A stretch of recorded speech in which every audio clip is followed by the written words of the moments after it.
Bonjour tout le monde, on se retrouve pour parler immobilier. Alors le sujet concerne tant les futurs propriétaires désireux d'acquérir leur résidence principale que les investisseurs. Aujourd'hui, on va parler prêt, prêt bancaire. Donc la question centrale, c'est quel est le meilleur moment pour aborder ce sujet avec votre banque.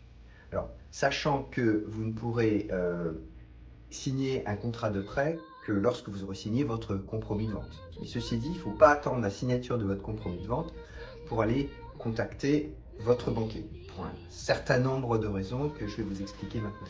Alors d'abord, et c'est une question de bon sens, le vendeur va vouloir s'assurer que vous avez les moyens financiers d'acheter son bien. Le vendeur, lui, il veut vendre et il veut vendre vite. Donc, et si en plus vous avez de la concurrence, que plusieurs personnes sont intéressées par le bien, et le vendeur aura plutôt tendance à privilégier l'acheteur qui présente des garanties financières les plus solides.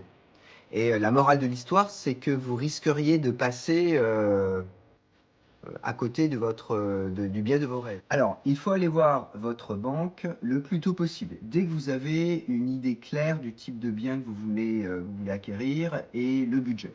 Et ce, même avant d'aller voir le vendeur ou l'agent immobilier qui s'occupe de son bien. Alors, dans ce cas-là, vous allez voir votre banque et vous lui demandez ce qu'on appelle un accord de principe. Donc, un accord de principe, c'est un document qui résume, si vous voulez, le montant qu'elle est disposée à vous prêter, les taux d'intérêt et la durée de l'emprunt.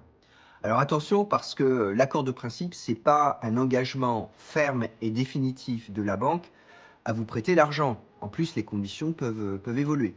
Alors par contre, ça montre que vous êtes sur la bonne voie, puis ça témoigne de votre motivation, de votre sérieux et ça rassure le vendeur. Alors il y a une autre raison de nature plus juridique qui est indirectement liée à ce qu'on appelle les conditions ou les clauses suspensives du compromis de vente. Mais ce sera un petit peu long à les expliquer, donc ça fera l'objet d'une autre vidéo. Je vous dis à bientôt.